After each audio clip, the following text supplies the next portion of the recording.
kitchen. So if it's a stranger that you don't know, I've always been so afraid of that. Like, Yeah. I've always just had, before I moved in with my wife, I was just like bachelor pads, you know, where it's like a box, everything all in one room. I've never had a roommate. Where'd you find those? Same thing as Craigslist? Yeah. My first spot when I moved to Vancouver was a bachelor. It was the dopest. I had like my kitchen, my bed, and then tucked up to my bed was my couch, so I could like roll out of bed into the couch and play video games, and then That's perfect. all in one room. It's just a big square, literally. Yeah. And, Where was that? That was like at the top of Nelson and Butte. I had my setup there. I had like a little desk, had my KRKs. I eventually had to sell them though, just because it was an old ass building and like just paper walls, you know. So it was like totally pointless to have monitors. I ended up selling them and getting these headphones that I'm still using now, 7 years later. The Audio Technicas, the Exact same ones I use. The fucking, I don't think it's leather, but the material is like ripping off of the headphones. Every once in a while I find like little bits of black material all over my place because they're literally disintegrating. Yeah. The sound quality hasn't changed at all. Like the sound quality has outlived the physical build of them. They're so nice. But what's your setup like at your spot right now?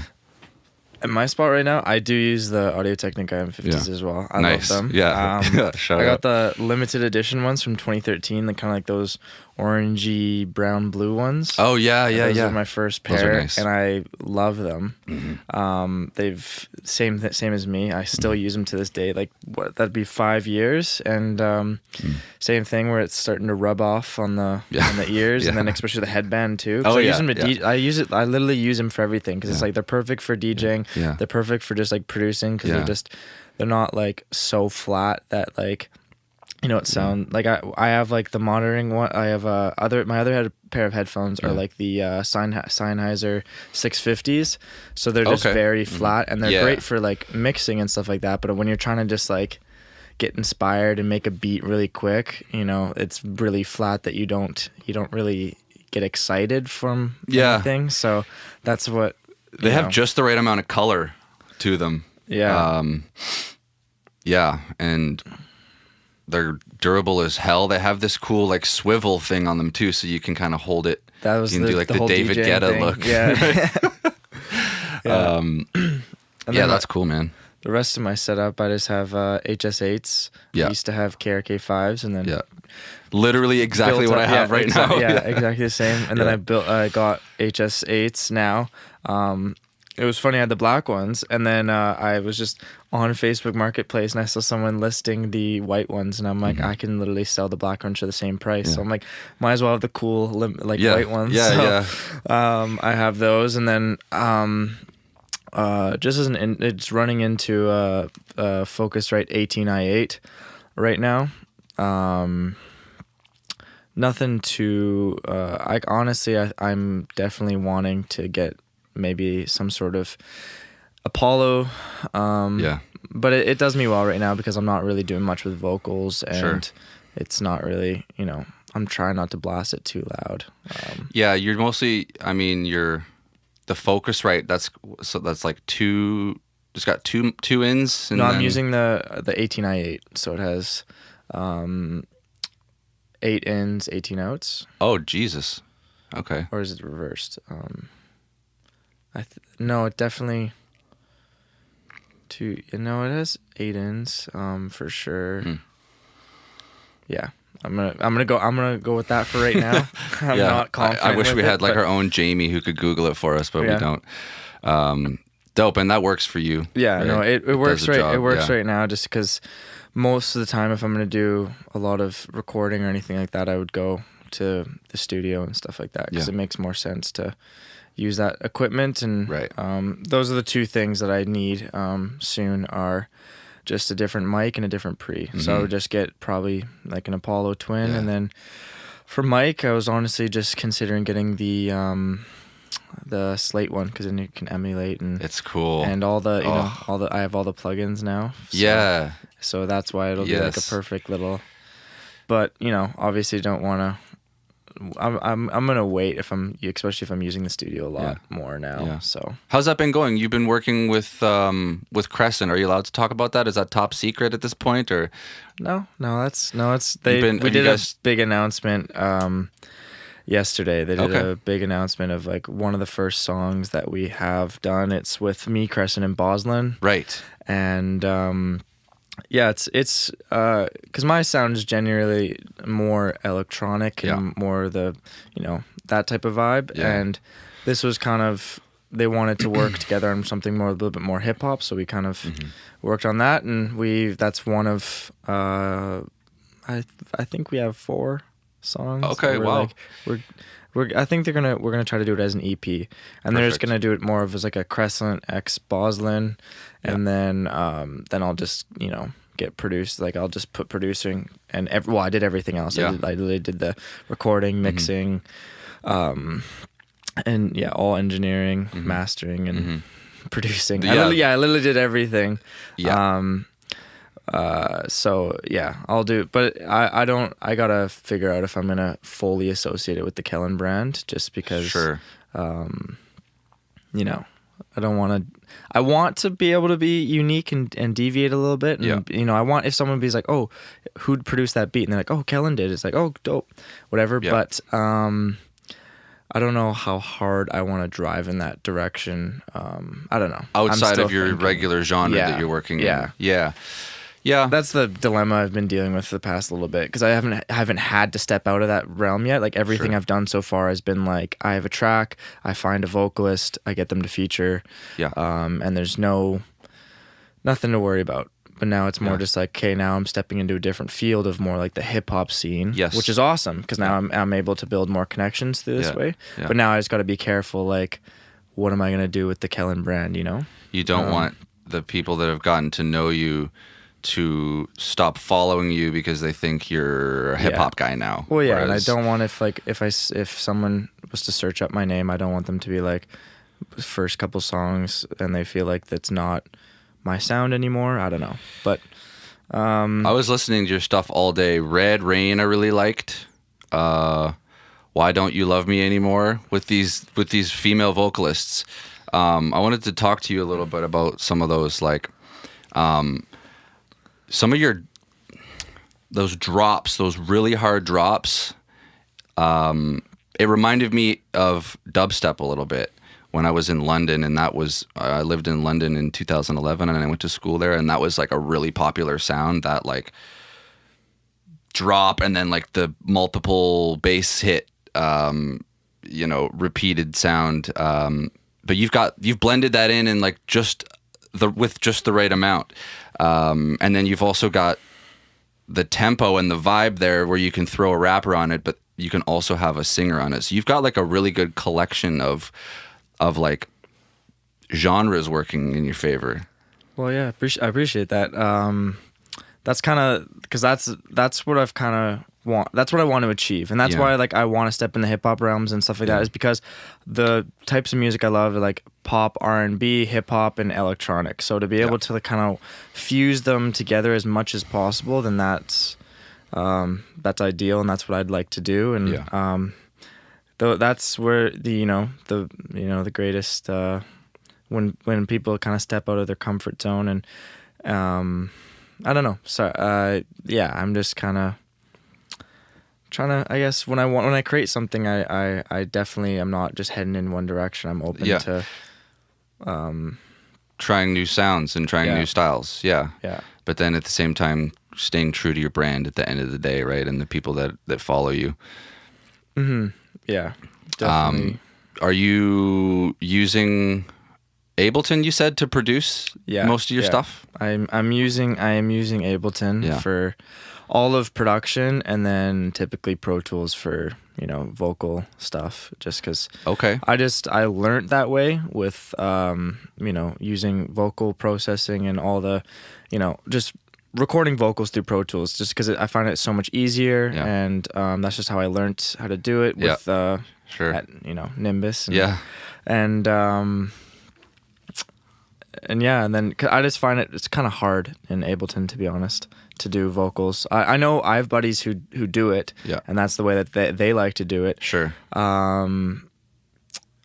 I don't know. I just feel like as of right now, I like the feel more. I would like to move everything into one DAW, but Pro Tools is great and Ableton is great. They're all both great. great for their own reasons, and like you can't really produce music in Pro Tools, but then you can't really do a full good vocal edit and everything in Ableton. They all have their purposes. There's like one of them's 4-wheel drive, one of them's good on the racetrack, one of them's a good city car. Like, oh yeah, they all get you from A to B, but in different ways. And I personally, at home here, I use Logic 10, and I've been using Apple since I very first started with GarageBand, way back in the day. And Logic is just sort of an upgrade from that. So I got used to the layout and the shortcuts and all that, and that's what works for me. But and then at 2-track, the industry standard is Pro Tools, so tracking vocals that way makes sense, and then just bounce my stems and do my thing in Logic. So are you composing a lot of your material? Like, is there a keyboard where you're actually throwing down chords and stuff, and are you musically trained in that regard? Yeah, like I have a decent background, like nothing hardcore. I kind of did the band through elementary, but it was more like percussive. Okay. And then it was really cool.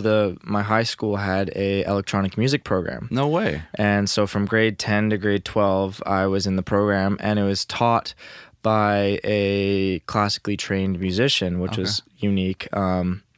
So it was unique learning electronic music, but then a lot of it was, we had a lot of music theory. We had a lot of, which was great, because then it really taught me those little extra things, and then any extra schooling through Nimbus kind of like really hammered that home, and then just everything else has been, kind of teaching yourself and talking around, and especially when you're able to sit down with other people and other producers, that's when you get the most.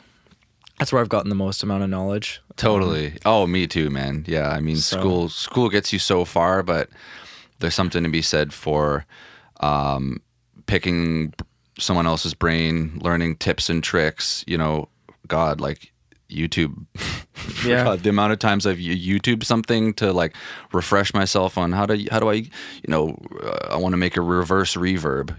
Yeah. There's lots of different ways of doing that, and I might have not done it in 6 months, and so I need to go watch how to do that. Boom, someone throws it down perfectly. So, that's so valuable to be able to have that. So that's cool. So you started back in school, hey? Like, did you ever play any instruments? Like piano? I never did like lessons or anything like that. No. Like I said, I was kind of just doing like, the band in school, but it was me and my buddy were the only two guys that were interested in doing that. He was a really good drummer. Okay. And then we both just did like the entire percussive stuff together. Okay. And it was like majority more leaning towards the percussive side of things. So I never really got like full on hands on with guitars and pianos. It was more the classes that kind of taught me more about piano. And I would honestly, I don't know a lot about guitar.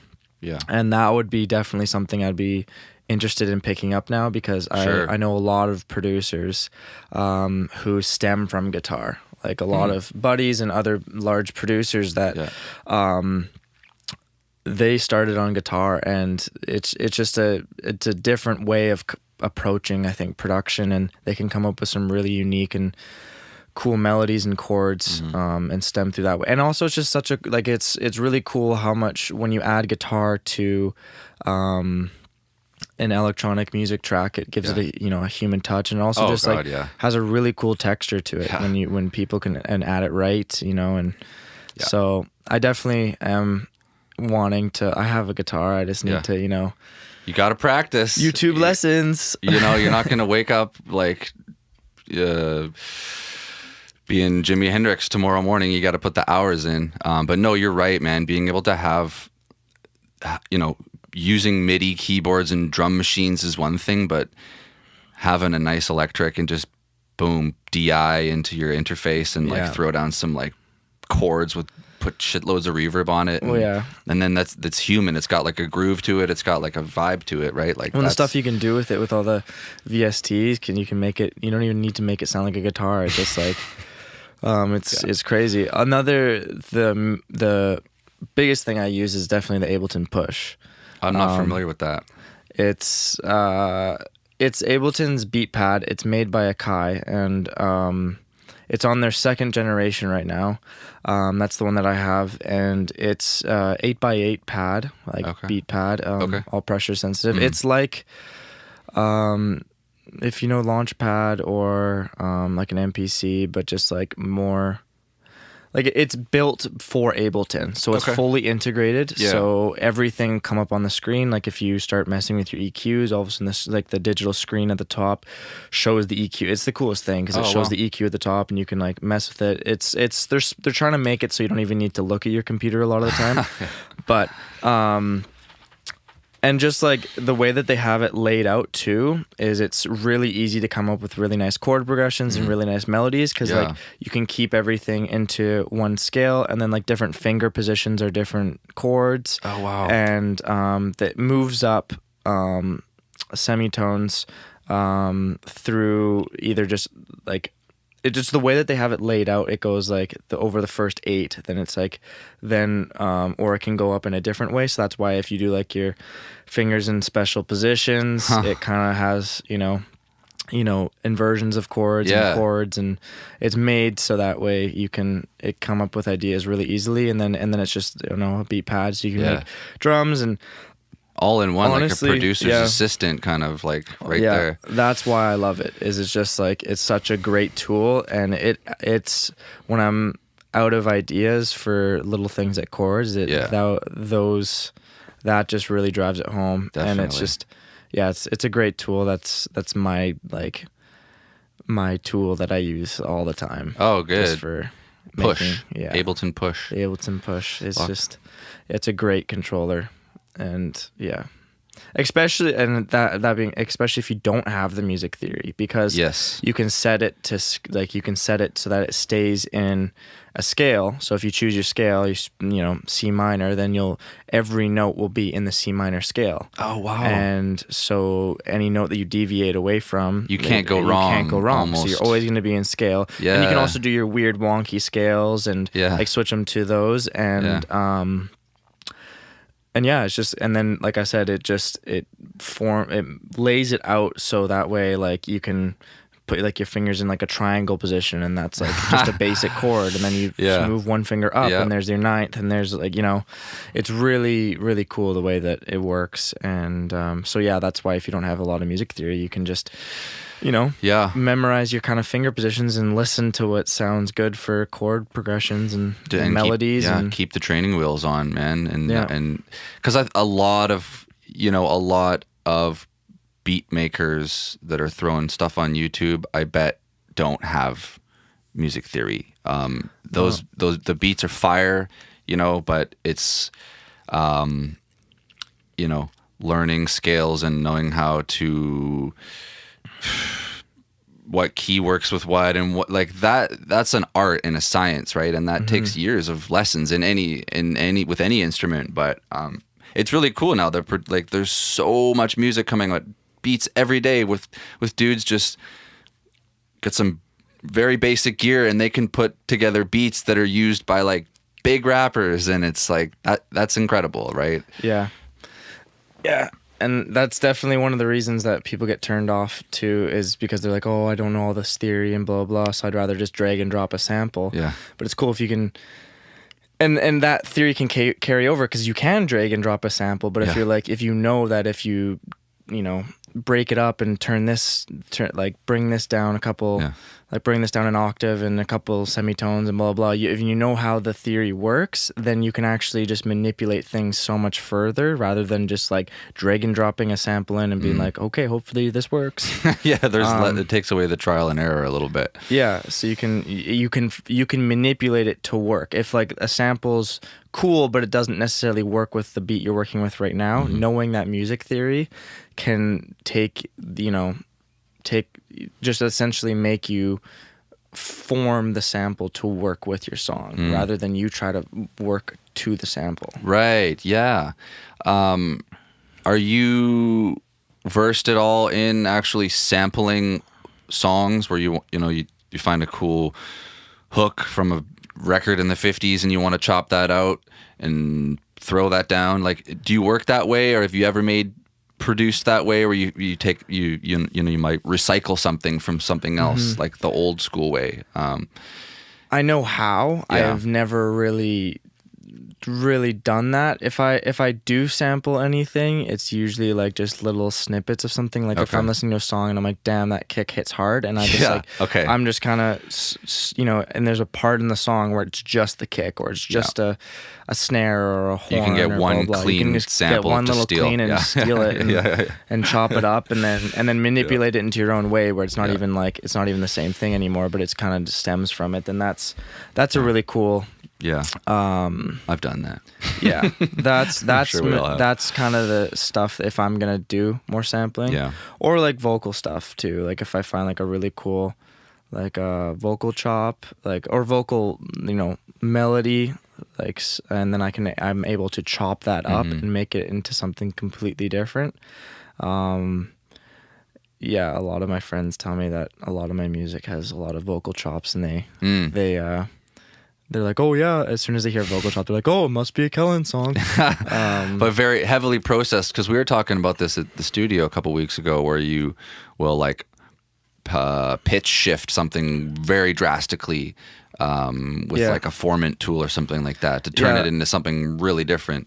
Little Altar Boy does that really well. With I just got the entire Sound Toys plugin suite for Black Friday. Nice. Oh my gosh. Shout out Black Friday. Yeah.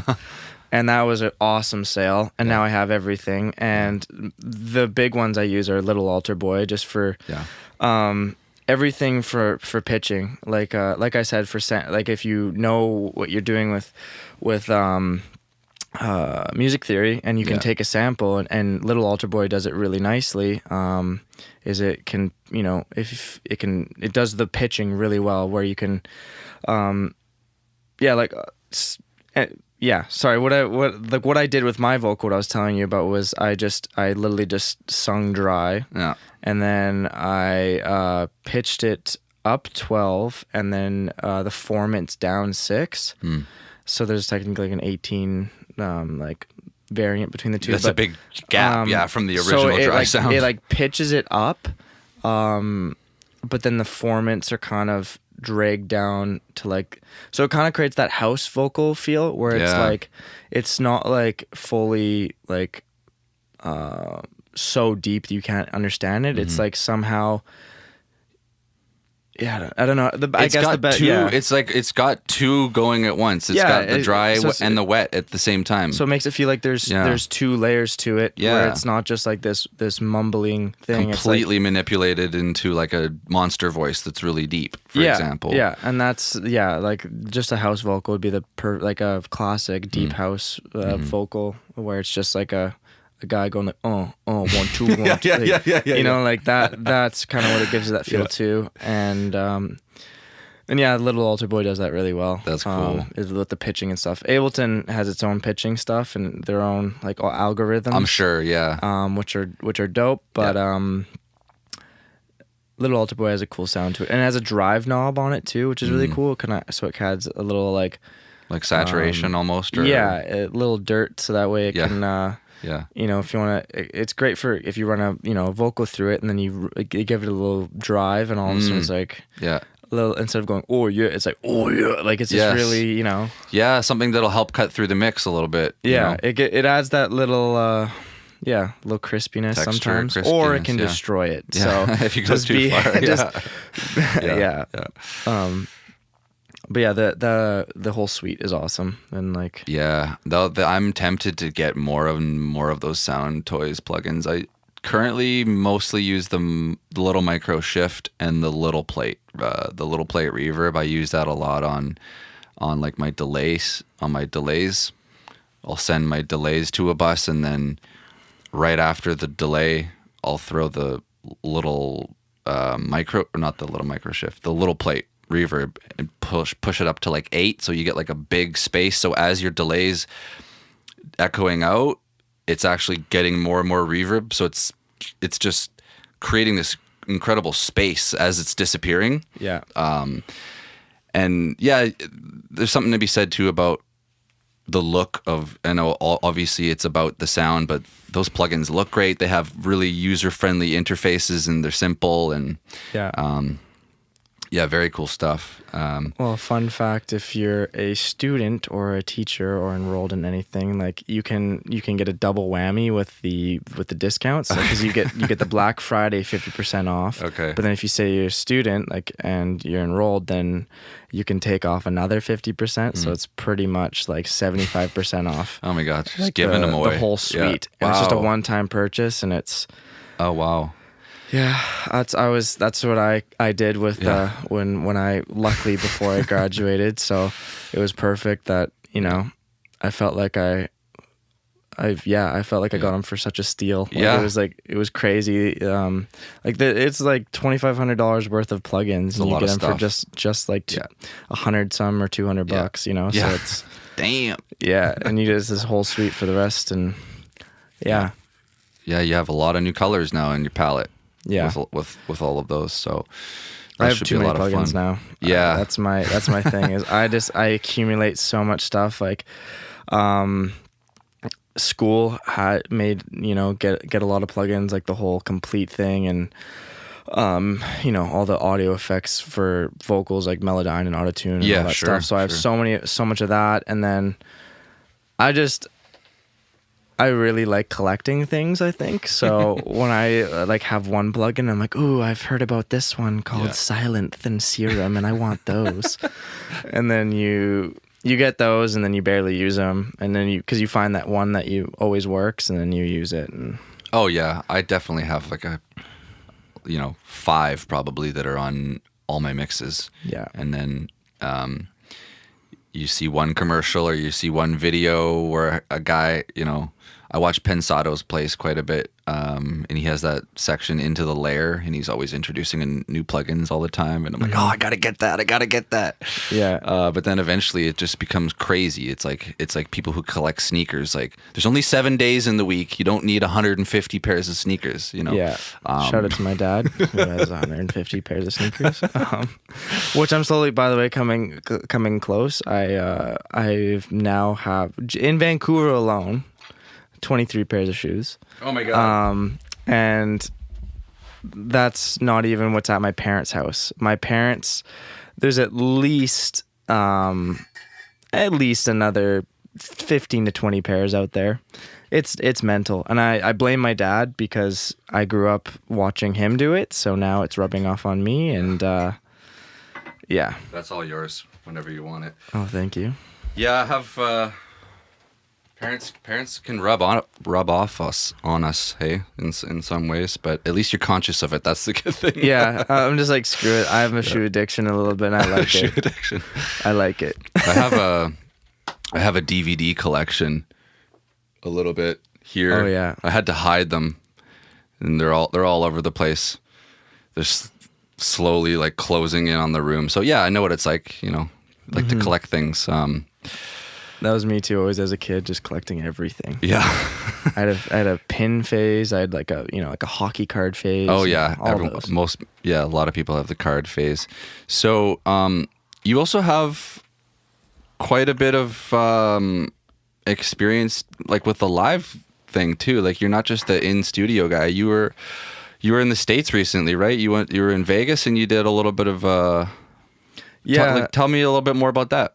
So essentially, I guess the live performance aspect of the Kelland brand is DJing. Like, essentially, it's hard, you know, when someone kind of off topic tangent, but like when someone goes, "Oh, what are you?" and you're like, well, I guess if you look at like, I guess Calvin Harris, I'm trying to be like the same type of role that he has, where his live performance aspect of it is a DJ, but then he's in the studio, you know, producing, recording, engineering, mixing and mastering, you know, and all that stuff.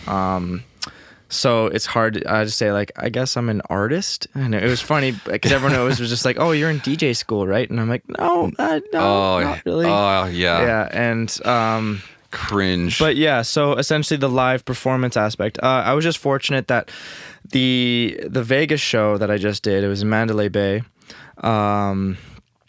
Essentially just my mom had the hookup, and she's honestly been kind of so far my manager behind the scenes of just she's not even like trying. She's just like, he's awesome, I love my son, and like she'll just like throw my name out, and she's like a big famous hairstylist. Okay, yeah, you were telling me about that. Like she has like 16,000 followers on Instagram, and it's all just like, and it's all just natural. Like it's not like she's like ever done promotion or anything. Like she just has a personality that people want to follow. So she has a lot of connections in every industry, really, and she was kind of just like, you know, like hooked it up for me. And why not? She's your mom. Like, that's what she's supposed to do. No, yeah, and it's funny because she's big in the hair industry, and she promotes my stuff a lot. So it's funny that like probably at least a third of my followers and listeners to my music are, you know, more in the hair industry and hairstylists and stuff like that, which is I mean, funny. Nothing wrong with that, but you wouldn't expect that, right? I wouldn't. Like, no, and that's why it's cool is like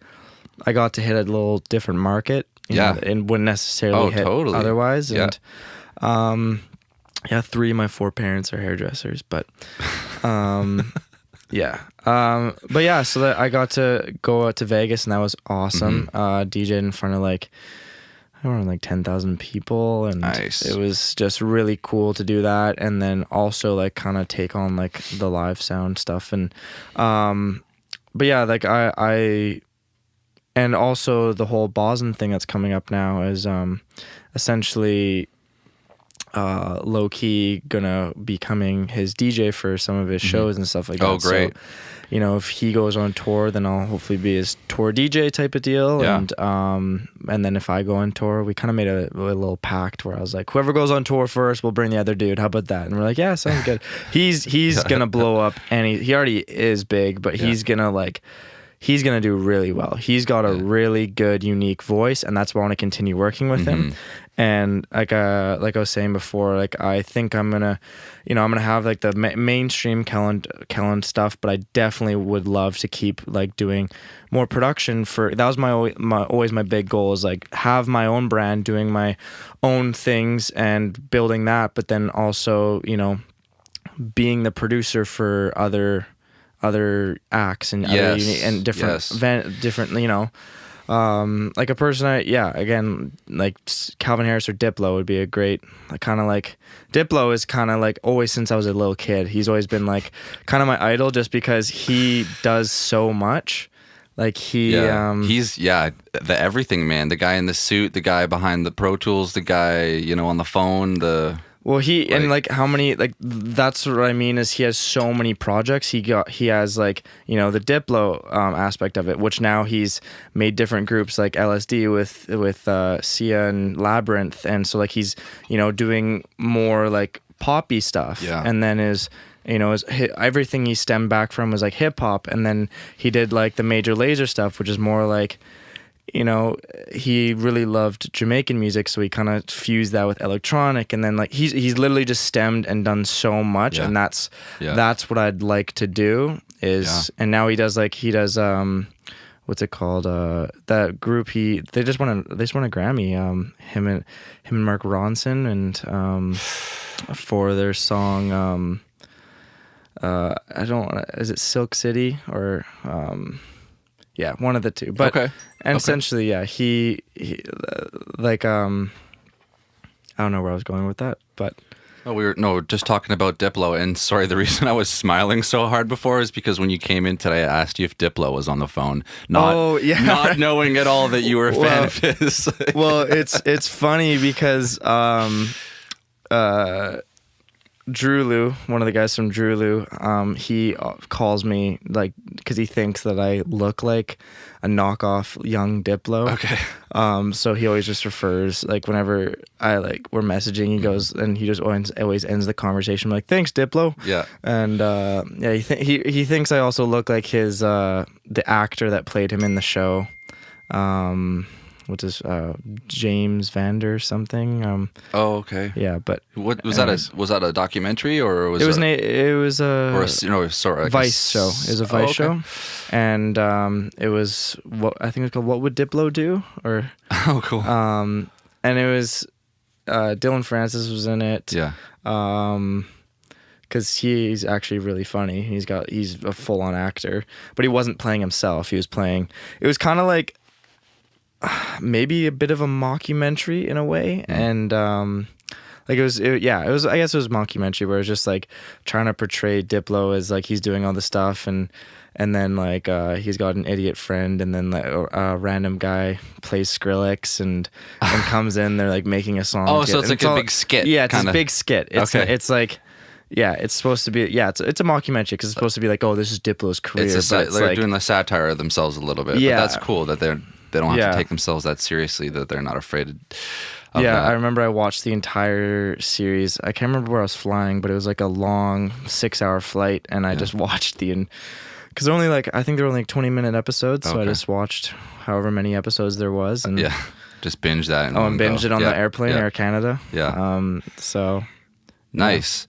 So if we can go back to talking about the live thing a little bit more, I was just interested about what your setup is like when you're doing live, because I know the word like DJ means so many different things, and you even alluded to it a few minutes ago, where people would, when you were in school, people would say, oh, you're in DJ school, like, but what does that mean? What is a DJ even these days? Like, it's a disc jockey, bro.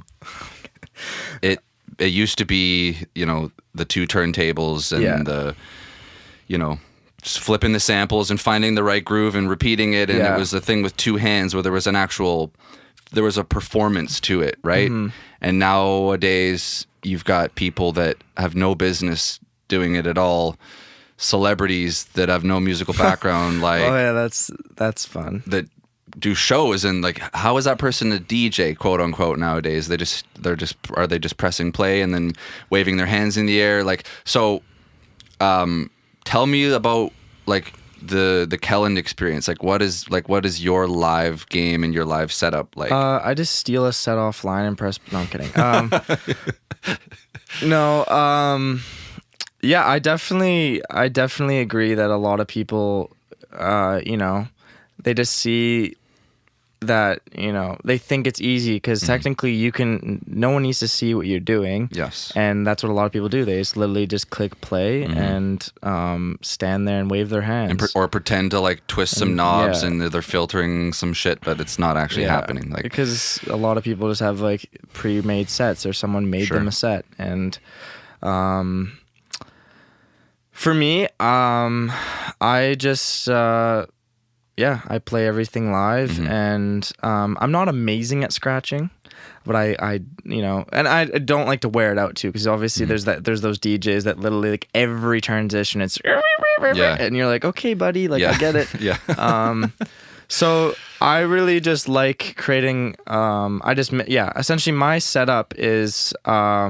Well, I mean, most club setups nowadays are literally just 2 CDJs, and then whatever mixer they have nowadays. It's usually the DJ M900, like the one from Pioneer. Really nice. Okay. The DJ gear has gotten really nice now. Yeah. Essentially, most clubs, they just bring USBs and have your kind of set loaded up on 2 USBs. Yeah. And plug them in, and you're able to just scroll right on the CDJs, choose what song you want next, load it up, and then mix it into the next song. I mean, so so that's the basics of it, of like how it works. The setups nowadays.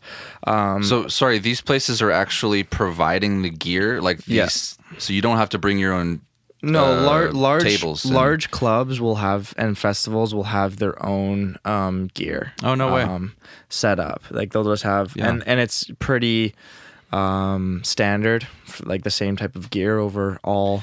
Yeah, so there exactly. So there is a standard where you across the board. And it's pretty Pioneer is pretty standard and then you have and then usually most DJs have their own little little setup or controller. I just have a controller. I have a Pioneer DDJ SX. Okay. So it's basically just an all-in-one. It has 4 channels, 2 turntables. It's big, bigger. Not the biggest one they have by Pioneer is called the SZ, and that one's like literally 50 pounds by itself. Oh my gosh. And that's like actually, I think, I'm not 100% sure if that one can load CDs, but it's like, it's pretty much like CDJs and a mixer just all condensed into one. And it's like a big thing whereas like the SX is the same type of thing. It's just like a condensed format, where you can't actually load. It's just a controller essentially. Okay. And yeah, that's what I use if I'm doing more, if I'm doing a show that, maybe it was more of an underground show, it didn't have its own setup or anything like that, I'd use my own controller and my own tools for that, or you can just practice at home. Yeah. Yeah, and my dad had vinyl and stuff like that. Like cool. He spins vinyl, so does he really? We have a massive record collection, and that's actually what got me into music in the first place, was watching him spin vinyl in our basement. Oh, wow. And then he bought me my own little controller at the beginning, and then so I learned basically mixing between vinyl and then going to my little controller whenever I had the chance to, and then kept going and upgrading, and then probably when I was around 16, I was like, oh, I want to make music too. Yeah. And that's when I started producing. So I DJ'd when I was 13. Started producing around like when I first opened a DAW, it was around 16. Okay. And then now I'm 20. So here it's been 7 years of DJing, 4 years of production. Yeah. And I'm still new to the game and still learning everything every day, and never stop learning. It never will stop Never. of the amount of learning. And but yeah, the live scene is just And then it depends how much you want to add on to your show. I know some guys who have like, little MIDI controllers that they like to add to their show to trigger different things. Like trigger. Yeah. A lot of guys will like even have like a little beat pad so they can like do some extra drums on top. Sure. And some of it's for show too. Like some of them add on like a big bass drum in the back of their set, and you're like, that's not doing anything. But like they've got backing tracks. No, like there's pre-recorded, literally a big ass bass drum, like a big round like marching band bass drum in the back of their set, and they're just hitting it to the beat, and you're like, that's cool. Like it's, I guess, some sort of live element, but like you're not. That's probably all it's supposed to be. Yeah, you're not really doing anything, and it's and a lot of like the Ableton Live. That's what they call Ableton Live. Is that you can add it to your sets. Is now you can have a MIDI controller, and it's as long as it's following the tempo, it'll actually like, even if you hit anything off beat, it'll wait to kind of play it live. We're talking live, so it's fixing the timing for you. It's fixing that for when you're like doing drums like on a MIDI controller and stuff like that. Unreal. If you do everything properly, but that's a cool aspect of kind of, because then it gives more of a performance rather than just pressing. Well, for the people who just press a button and have everything mapped out for their set, and they're like, okay, press it exactly at this time, and then slowly bring up the fader at this time. Because in a way, that equipment is your instrument. Yeah, and like so, it's how you use it. Yeah. And I mean, there's nothing wrong with those things, and but yeah, there's it now, especially as as electronic music is becoming bigger than ever. Yeah. People are still okay. Like people want to feel like you're interacting with them. So whether definitely. So if you're performing or you're on the mic more often, if you're doing more mixing, but then you just got to be more adamant on the mic, being like, hey, what's up? How you doing? Is that something that you do as well? Like, will you have a little SM58 there on stage, and so you can talk to the people? They'll give a little mic, and then you kind of. It's always at first it's nerve-wracking when you try to say that, like, hi, what's up? Hi everyone, I'm gonna play some music for you now. It's always nerve-wracking a little bit to like get that first initial, because that's MCing, right? Because you have to be an MC and then you have to DJ now, and that's a whole nother realm.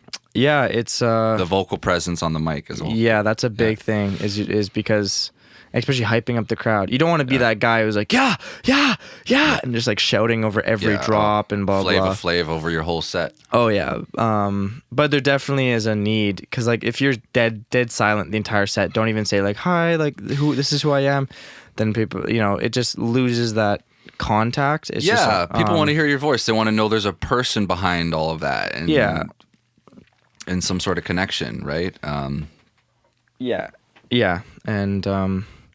so the ways to spice up your set are just the way that I do it too for making my sets is I'll like, a lot of guys, they'll have kind of like planned out like songs that sound well together. Like no, like I would never walk into, well, sometimes I do, but like if it was a big gig, I would never really walk in being like, okay, I wonder what song I'm gonna play. Like I would always have like an idea, like this is what song I'm gonna play, and this is what goes really nicely into this one. And honestly, it was great advice, which I actually got from Tails, was to have little like almost like 15-minute mini sets that in your head really work together. So if you're just like, I know that this is like 50 minutes worth of music, that I know that these songs work really well together. Sure. And it's more of a hype up stuff, so you can feel how the crowd's essentially responding to the hype up stuff. And if you're like, okay, they're not feeling this, let's go to more vibey vibes, and then you have like your own little like 15-minute in the back of your head. You're like, okay, I know that I have like these songs really work together, and it'll kind of slow down the vibe, but like make it more like dancey and vibey rather than turn up. And then so you can just feel how the crowd is going, and it's so rather than being like, okay, this is my hour-long set that I think I've planned out in the back of my head, and so if it's going sideways and you're like, well, this is all I've got. This is all I've got. Like I only know that the song goes well into this one. So if you have like little, it's a great way to be able to feel and feed off the crowd and move into like kind of a different realm if you're noticing. And like honestly, if it's like people are just loving back-to-back bangers, and that it's your set typically slows down, you're like, no, I got to keep going. Then you have another like 15 minutes worth of music that will be bangers. Then, and it's also what's really brings like people are going to shows to see the artist, and they don't want to just hear the basic top 50 electronic music songs mixed into another. It's when you make your own edits and essentially whether that's putting your own vocal from your own tracks over something else and have it drop into something unique and cool, or just like using a like a well-known song. Like there's so many like sicko mode flips and stuff like that, where it just like it starts off as sicko mode and then builds up into this big drop. But it's those unique edits that make it like, oh, I saw Kelland and the show was dope, because it shouldn't be like anything else. It should be like your own little performance and those edits take place more in the studio, and those are like you're building them in Ableton, because you're not freestyling those during your set. These are things you can figure it out. You can if it's not overly, but it's it's very difficult to do, especially like if you're trying to find an acapella and maybe you don't know the BPM of it and you're just playing it. Rough, and you're just like, so it's just like, it's better to, make your own edits and then mix your own edits all together and stuff like that. But a lot of that, you can do a lot of it live, but if you want to sound super clean, then do your own edits in the studio. And hopefully, and have it rehearsed, folks. Rehearsed. Yeah, probably rehearse. Maybe you're doing your set at least a couple times. Yeah. So that way. Just experience. Yeah. So most of your set is your own original material, or are there sets where you're going to be playing your mixing like top 40 stuff? And that's part of your set. Like, you'll have Kelland set A, and then set B is top 40 stuff. Set C is... Well, it depends what environment you're playing. Like, if you're playing more of like a bar, then obviously it's going to be whatever's, just top 40 at the time, whether it be like hip hop and throwbacks and stuff like that. So yeah, like you said, knowing your crowd, right, is so important. But if you're doing like a big festival or big club, then you kind of... Obviously, you want to mix in as much original music as possible. Like, I want to get to the point where, 80-90% of my set is my own music. Yeah, right. Cause yeah, I have material, but it's not enough to fill, especially when you're trying to, like, I'm the type of person that likes to mix. I don't, like I like to mix pretty quickly. Like a lot of my mixes, like the one that I have up on SoundCloud is like 33 songs in 30 minutes. So it's like, you know, I try to move quick, and so, you know, ideally it'd be cool to have it all be your own original stuff, but also, you know, you got to throw in the bangers. Yeah, you got to give got to give people a taste of what's hot right now, and what, you know, Mo Bamba.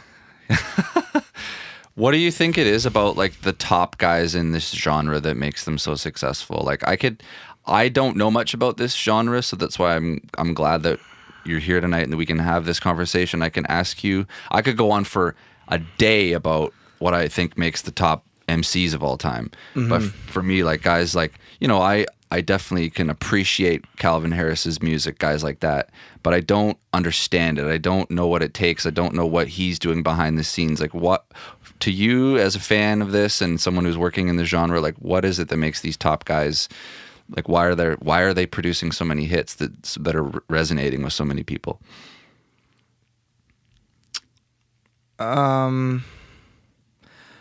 It's just they've done their branding and their music all correctly up until this point. Like they have, and now when they're at that big, they have so many people working with them and together that like it's so much easier to produce good quality stuff, because you have like 10 buffers before it even comes out. So, and also you have so many people like trying to work together with you, and also trying to, so, you know, like the amount of people that are probably hitting Calvin Harris up being like, yo, can we make a song together? And probably sending these amazing vocals. And you know, it just, when you're that big, everything else just becomes, you know, it's like the whole, when you become rich, you don't have to pay for anything.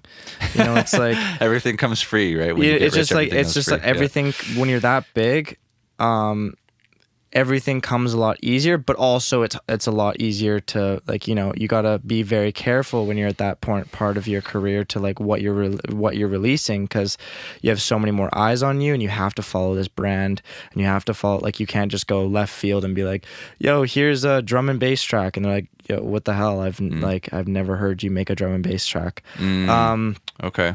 So what makes them so big is just they're a mix of, well, yeah, obviously it just stems back, they're talented and they know what they're doing. Yeah. They have good branding. Yeah. And yeah, I guess. And the amount of people that they can collaborate with.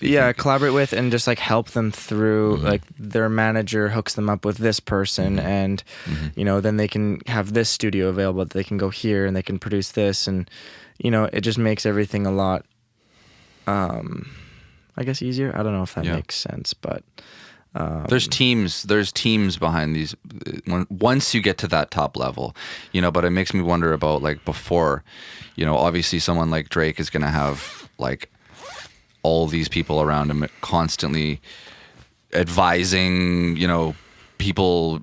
Even the people making his beats have people making beats. You know, that's the thing. There's teams behind the teams. There's so many people working on stuff. Like, that's why it's like when you're a massive rapper or pop singer, it's like half the stuff you're making sometimes isn't even what you've written. It's just like you have like these world-class writers writing stuff for you. And that's what I mean too, is like, even for producers, like you have, I mean, I heard that, you know, for sometimes Kanye's creative process is he kind of like finds a sample or has an idea and kind of like spitball. Like, I've heard this is crazy. He spitballs like a melody or something into his you know, voice memos and stuff like that. Then he sends it to like 30-40 producers, like just the voice memo, and says, yo, make a beat like around this melody or around the sample or something like that. And then he has 40 guys work on it. Yes. And then he'll like get it all back, and then it'll be like, okay, like the kick from this guy, like the snare from this guy, love the melody from this, love the sound choice from this, and then he'll so it's like, he's the executive producer where he brings like, so it's like when you're that big, you have so many people working for you that it's just like, it makes it, like there's a lot of ghostwriting and stuff like that happens. I'm sure. I was looking at the credits for Life of Pablo, and it looked like the credits for a Hollywood movie. If you go on Wikipedia, it's crazy the amount of producers and people involved in that project. It doesn't just say produced by, like at College Dropout, it said produced by Kanye West featuring Mos Def and Common, and now it's like he's got people all over the world. Yeah, it's because when you're that big, you have all these connections and all the teams stuff that you can use. So it's just trying to get to that point. Yeah, man. But I wonder what that's like, man. That must be so much work. It's probably coordinating like all as of much that, as it seems like it's like, they have the world by the balls. It's probably they're probably the most stressed. I feel like it's the people who are trying to make it and the people who are at the top that are probably the most stressed. Because because they have so many eyes on them and they're trying to achieve so much and then once you get to the top, all the eyes are on you, so you have to, every move you make is going to be scrutinized like times 1 million, and then it's like Apple with the iPhone, and then everyone's copying you and making dope phones, and it's like now you got to make a doper phone. You got to the top, but now you got to keep going above through the roof at this point. Yeah, you can't ever stop. You can't ever stop. And that's also the hard part about the music and arts is it's like it's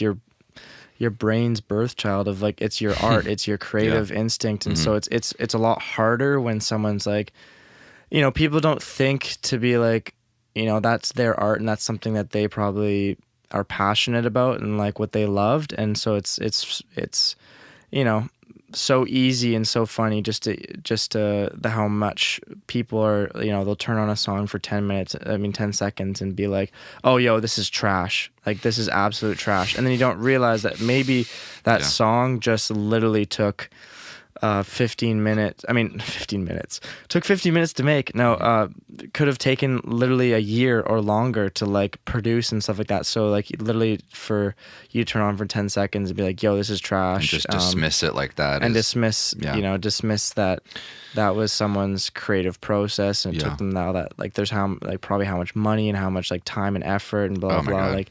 it's funny how like easy people are to dismiss music and just think that it's such a normality, I guess, that that it's not actually at the end of the day, it's actually just like it's someone's creative artistic vision, and then you're kind of just trashing over it, and so it's difficult, and it's not for everyone, but it's like there's definitely a lot of like hate around like music, and it's too bad. It's misunderstood. Like I saw a really great meme today on Instagram, and it was basically an iceberg, right, floating in the ocean, and then you saw the peak of the iceberg, and then there's the water level, and the peak of the iceberg next to that it said like finished record.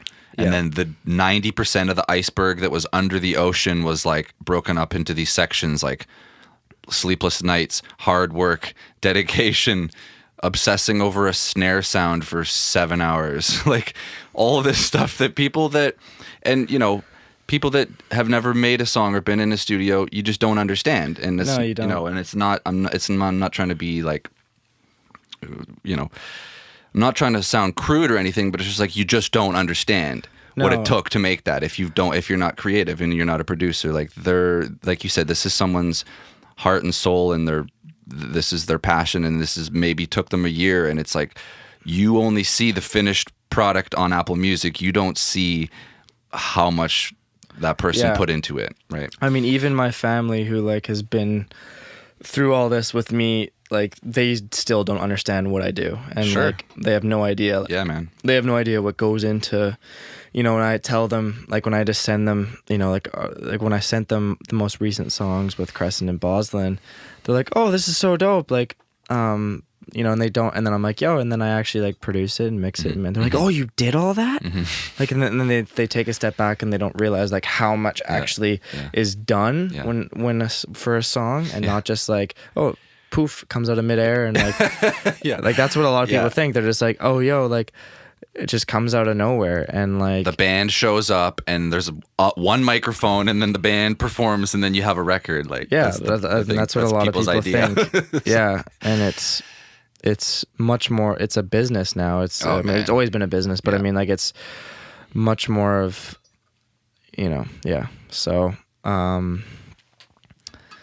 we got to let them know. Yeah, we got to tell them. That's why we're doing this show. To let people know all the behind the scenes, and let artists and producers and people like, tell their stories, man. And because I didn't know, I even remember, before I went to school, I had been making music for maybe 2-3 years, and recording and making beats on GarageBand. Back then it was like, this is 2007, 2006, and classic. And then I went to school, and I started hearing my instructors say things like, oh, that album was so well recorded. Things like that. And I would be like, what do you mean? Like, it's a mic, you just put a microphone there. Like, what do you mean well recorded? And it's like, oh, you have no fucking clue. Like, I still have no clue. I've been doing this 15 years, and I'm still understanding like what it takes to get a good tone out of a mic and like the position of the mic and the sound of the room, and like, the rabbit hole goes so deep. Oh yeah, like it's a lot of people. It's like for dubstep, for instance, you either hate it or love it. Like it's for someone who's like a producer like me. When I hear like someone make this really wonky, crazy sound, it's not like a lot of people are like, oh, this is weird, I don't like it, blah blah. Like, they just turn themselves off to it. But then like when you think, you're just like, how the hell did they do that?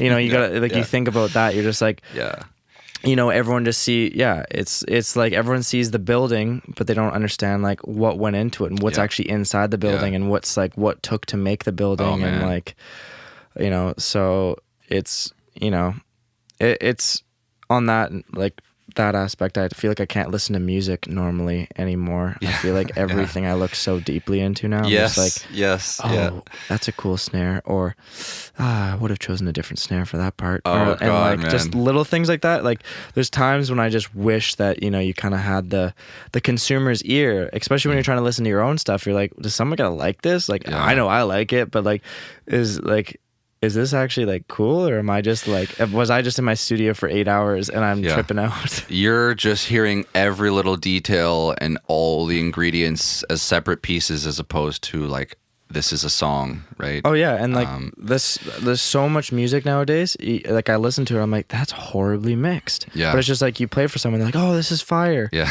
Like, yeah. Like XXX's "Look at Me," like R.I.P. But his song "Look at Me," it was like, honestly, it's so horrible. I understand that's maybe an artistic choice, but it's like, people don't understand that that's actually like so distorted, and it's gonna blow your speakers and stuff like that. Yeah. And people are like, this is like, the bass is so heavy, and you're just like, I can't listen to it personally. Yeah, it's just like, it's, and like, especially when you hear like nowadays, a lot of like, when you can tell when a rap song was just pushed out in like maybe a week or less, because like, you can hear and you can tell like when they're in complete, like, not to call out, but the Travis Scott, Kanye West and Lil Uzi Vert song, like "Watch Me" or something, you can tell that each one of those dudes was like in a completely different country. I mean, a completely different city in the country, with different like mic, different studio, different mic, different everything. And because and then the mix just sounds like they just ran it. They didn't even run it through anything, and it's just like, everyone's like, "Oh, this is so dope," and I'm just like, "The mix is horrible." Oh, like, man! And you don't understand that, like to you have a different, I guess, standard. Whereas like, that's what I mean, is like, sometimes you wish you had a consumer's ear where you could just listen to like you wonder, what are they listening for, and what are they listening to? Because I know what I'm listening for, and I'm listening to, and like, I break down everything, and it's me too, man. I just the want to be able to Matrix. go back to like the first time I heard Stevie Wonder when I was like 14, Oh, and like yeah. I didn't even know what a compressor was. Like, Oh, and I yeah. could just hear music and kind of like get lost in it. But Like, now I'm just like, that was the Beatles for me. It yeah. was like I just got so lost in the Beatles because I don't even remember what I would listen to. I was just like, this is so amazing. You're just hearing and you're getting the feelings from it at that Yeah. point, rather than the technical aspects, I guess. yeah. And I mean, you can still feel those every once in a while, but it's like honestly, after I've listened to something maybe like twice, then I'm just like, it's not that it's lost its emotional feel, but it's just like now I'm breaking it down too hard. Mm-hmm. You know, the first time I hear it, I'm like, whoa. And then the second time I'm like, okay, let's break it down. Yeah, there still is that, like, you know, first date, like butterflies when you hear songs. But you're right, after the second, third time, I start hearing everything, man, and I'm just breaking it all down and spacing it out. And you know, that was another thing that a lot of my instructors said, like, that music was ruined for them when they started being engineers, and it took years to recover from it. And I fully went through that, and I'm still in a way kind of dealing with that. I have to try so hard to listen to music for pleasure.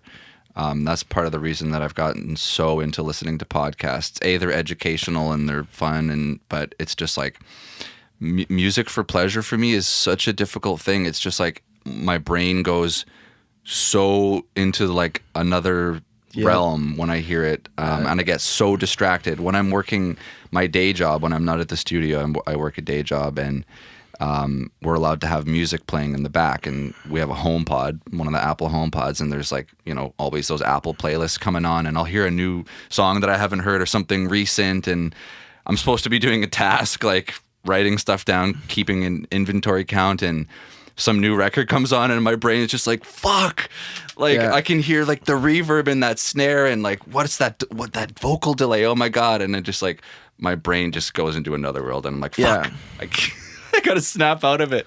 Yeah, and then you overthink everything too, like and that translates to your own music, because then you're just like, I do this all the time where I'm like producing something and I'm like, oh, that snare, just that tail of that snare is just a little bit like too wonky for me, and oh, that reverb needs to be at least like half a millisecond like shorter, and you're just like all these little things, and then you play some, like I've done this so many times when I've sent, like, you know, I like to send my music to, you know, my friends that, you know, don't really have you know, musical background and stuff like that, because they're the consumer, so you're like, yo, okay, be honest with me, what do you think of this? What do you think of this? And they're like, oh, it's dope, whatever, or maybe it sucks. But then you take it back in the studio, you work on it another day, and like, you know, you, like I said, you do those little things, like you change the snare by this little bit, and like you turn this down by this, and you send it back. You're like, yo, now what do you think of it? And they're like, it sounds the same. And you're like, but the snare is 2 dB lower. Yeah, I worked on it all night. and they're like, yo, it just sounds the same. And you're like, okay, then it just puts in perspective. But I can never really get out of that headspace of like being too much of a perfectionist and being like, yo, this is too loud. But it's just like, people don't care about the technical things, and that's, no, they don't. No, that's the biggest thing you got to take away, is people don't care about the most technical, you know, what, you know, how much attack you're using on your compressor, and like what EQ are you using, and blah blah. Like, the only people that care about that are other engineers and audio people and stuff like that. And those are the only people you're trying to impress with like the little tweaks and stuff like that. Those are the only people that are gonna care and hear. And I've found that I've kind of fallen into that trap, that I try so hard to make things sound as professional and as clean and as polished as possible, with the worry that other engineers are going to critique it, as opposed to making it just so people enjoy it.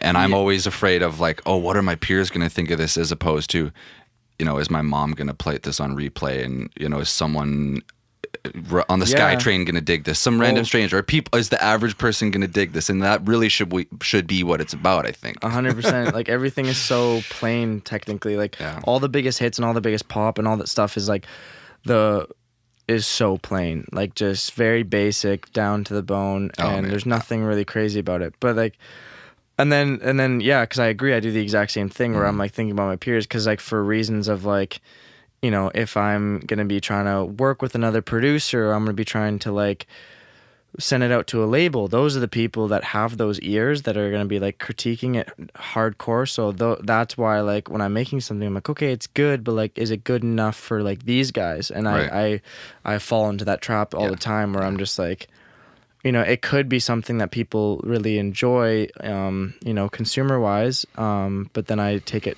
maybe a step further and be like, okay, it needs to be good for which I mean, of course, everyone wants to take their art to the next. And you should care. That's the only way you get better. Because if I didn't care that much, it would, you know, it still wouldn't know what a compressor was. Like when I was first using GarageBand back in the day, and you won't grow and you won't evolve unless you're challenging yourself and trying to get your stuff to sound as good as the stuff that you look up to, like the professionally released stuff that, you know, that makes you go, wow, like listen to the stereo image on this, or like whatever it is, you know? And you move so quickly, because I've only been like, my music's only been released since May, and I feel like I'm a completely, like the stuff that I'm working on now and the stuff that I have, you know, low key, that's sounds completely different than the stuff that I have out, you know? Oh, yeah. And it's just like, because, that another side note, because it takes so long to get something released in the first place.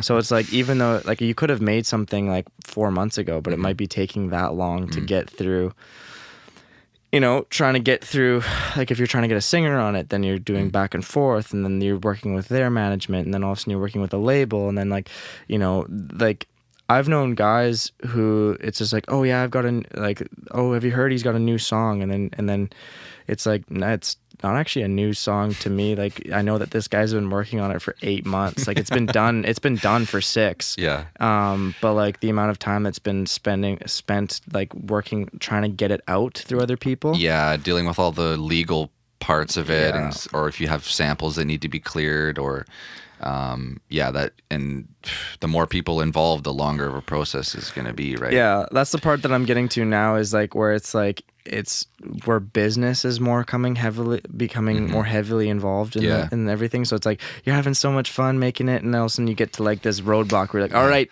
business suit on. Yeah. You're like, okay, fun's over. Now I have to be like, okay, I want this amount of money, and you're getting this, and you're getting this, and you know, you want to be like, oh, I'm cool, like, you know, you take as much as you want, but then you realize you're like, okay, I got a mouth to feed, and it's mine. Yeah.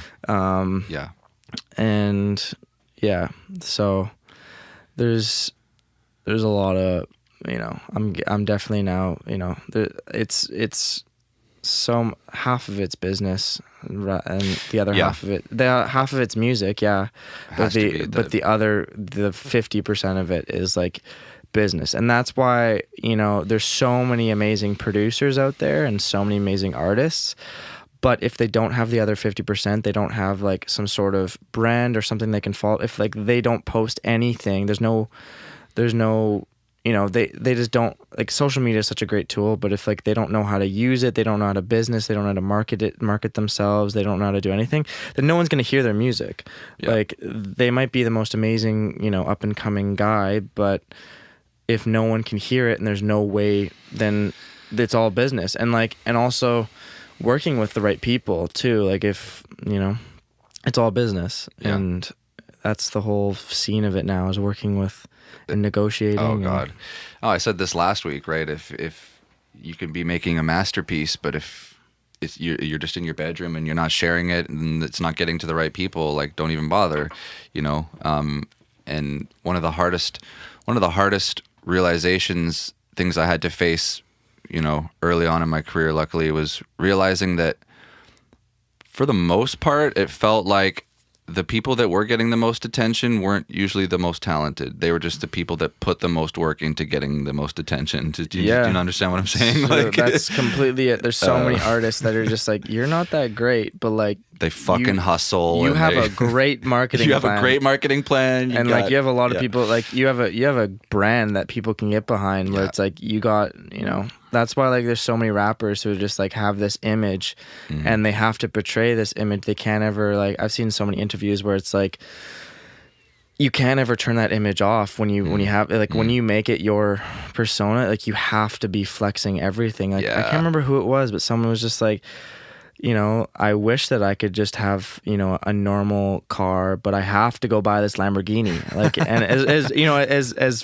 first world problems as that is, you know, Who thought anyone would ever say that? Oh, I gotta get the Lamborghini. like I have to go buy another one. It's just like, I'm okay. Like I don't need to, like I'm cool with where I'm at, but they're like, you need to, if you're, you know, in that game, you have to be, you know, flexing your stuff. You gotta keep up. Yeah. And you gotta be like, yo, just bought this new Rollie. And luckily in electronic music, people don't care about that stuff. It's more about the music, the feeling. And it's like, that's the cool thing about electronic music. It's all about like the feelings and like, you know, it's, you know, you want your music on platforms to kind of promote your shows, and then your shows are really where the magic and honestly the money is and stuff like that. I'm sure, yeah. You barely make money from streaming. It's all from shows. It's fractions of a cent, yeah.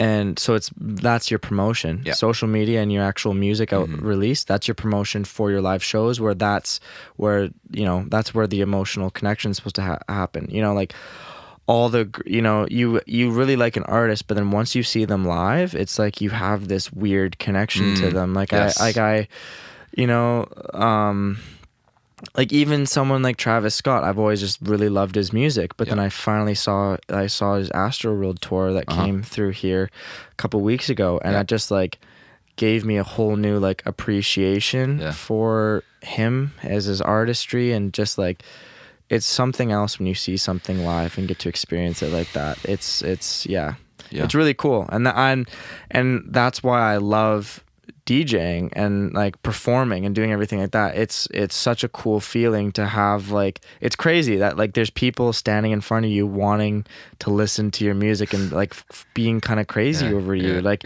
you're kind of just blown away that you're like, people are like, I'm like not the only one who likes this shit. Like people like me, and people like this what I'm doing, and like cool. and it's cool. Like, not to sound narcissistic, but to when I'm in a crowd and I'm watching a DJ the entire time, I'm like, I wish I was on the other side of the stage. Like it's just like a feeling that you get that you're like, you don't even, nothing beats it. And that's you know, that's the reward, is to have that connection, and to like, you know, for people to be like, yo, I really love your music. Like when people send me a message and say like, yo, I really love your music, like I've been listening to it all the time, it's like so foreign and weird, where you're just like, thank you, like I really appreciate that. And they're like, you're so cool, and you're just like, they don't realize that in the back of your head you've been thinking like, man, I can't make a song lately. Like so many tweets I see. Every big producer, you got two modes. You got one mode, you're like, damn, I'm making fire, I'm making great music, this is awesome, I love producing. Or you have the other mode that's, why am I doing this? Should I continue producing music? This sucks. I can't make anything. And that's the constant battle that you know, at first I thought I was the only guy that was going through that, and then literally it's everyone. Everyone has that same struggle, and it sucks that it has to be a little bit of a roller coaster. But I mean, I guess that's what, you know, that's what creates the greatness and makes the happy times even better, is because you work so much harder to like get out of like the gutter, I guess. When you make 9 beats and then that 10th one is fire, it makes all of them worth it, right? And those are the little things that I never got taught, was every time you sit down, you're not going to make a hit. Every time you make a beat, it's not going to be a hit. There's going to be probably, like you said, 9 beats that are like mediocre, and then finally there's one that you feel really good about, and you're like, this is the one that I want to move forward with. It's a real thing. And that and the whole, you know, the up and down of as much as music, because you're only portraying the happiest moments and the best moments of being a producer. Like you're showing off, like every time. I'm not going to be posting like, yo, can't make a song today, feeling pretty shitty about it.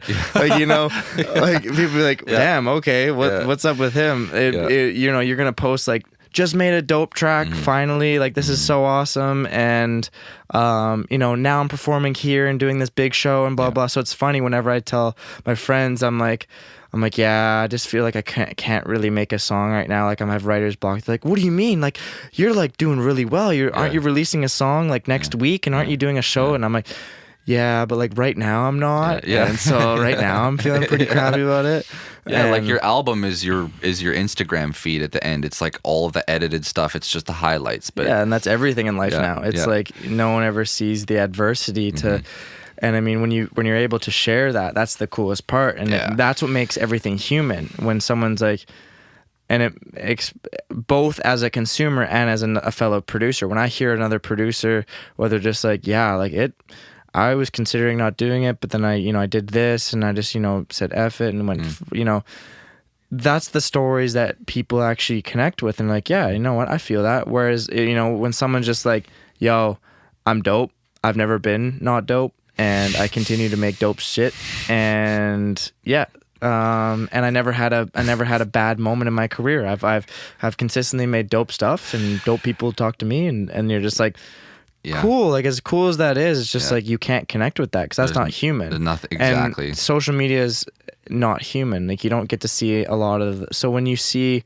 someone kind of show that it's not all, then hopefully you can connect with it more and be like, okay, no, I see he's a human. Like Yeah.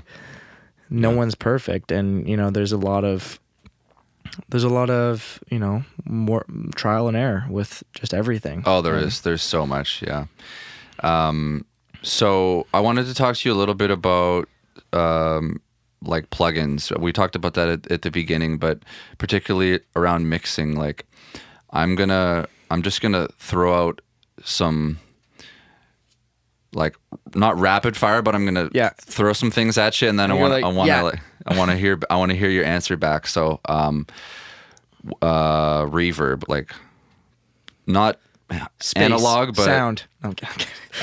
like you can just name like a one plugin that you like, or a For reverb, I really like Valhalla Room. oh, nice, me too. And Pro R is pretty dope too. But the one that I always I reverb is the one thing that I need to like find.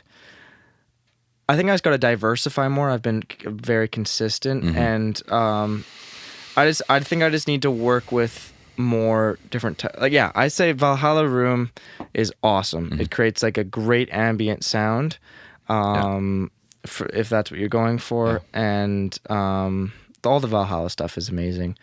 It's only like $50 too, as well. Like, I think they're really cheap too. Great, really, really versatile. Yeah, so if you, I don't know if there's a sweet option. I know I just use the vintage verb and the room. I've got that one as well. The shimmer is really cool, because essentially I think creates an octave up and it reverbs that out. So it's just it's a really cool extra little, I don't know, it just creates like a whole nother layer, but it can get out of tune pretty quickly because if you reverb out one note and then all of a sudden it's switching to something else, like, or so you have to use it or something. Yeah, you have to use it really, really good. But anyway, so what I was saying is I need to find something that I need to know what reverbs work for particular situations. Yes. Like I need to do more research from like my own sitting down and just like playing with it, to find out which ones I'm like, okay, this one's my vocal one, this one's my my instrument one, But those are the ones I would definitely fall back on. And honestly, stock Ableton is dope too. Like just for if you want a little bit of sauce on something, then that's a really good. I know a lot of guys who just use that because I used to overuse a reverb so much. Like I would just drown everything. I'm like, oh, it sounds so dreamy. Sounds so great. Yeah. And then all of a sudden you play it in the mix and everyone's thing just, and you're like, oh, kind of fucked that one up. Yeah, and then you listen to someone else's mix and you're like, there isn't any reverb on this, and it sounds clean. But okay, awesome. So Valhalla.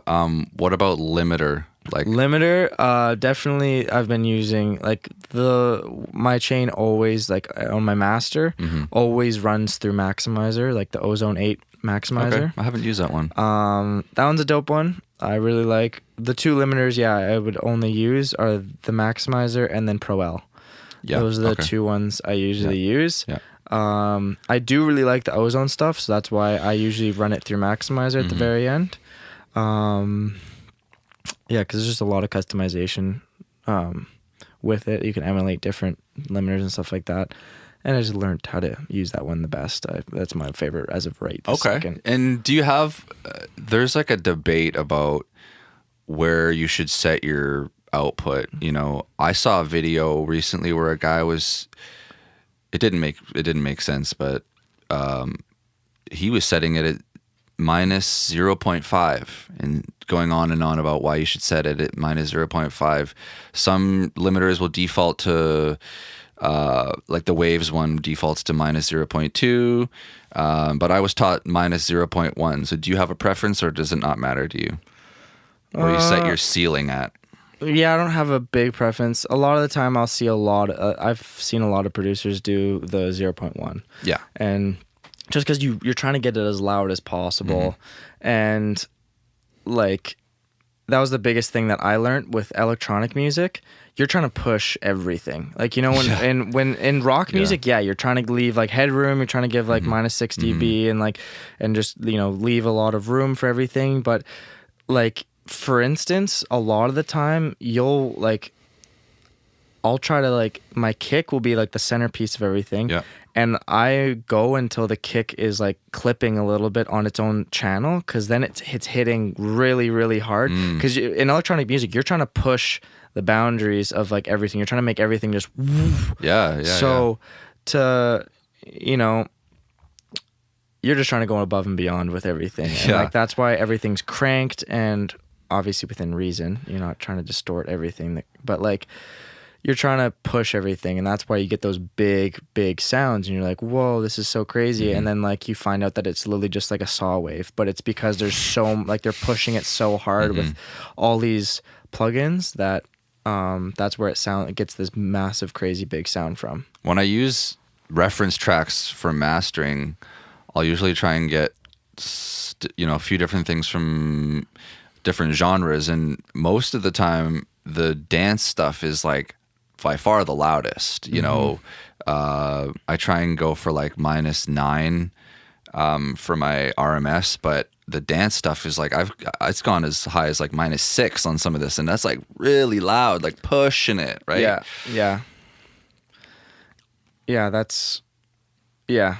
It's loud. It's that's the purpose of that genre, though, really. Yeah, because you're just like I said, you're just trying to push.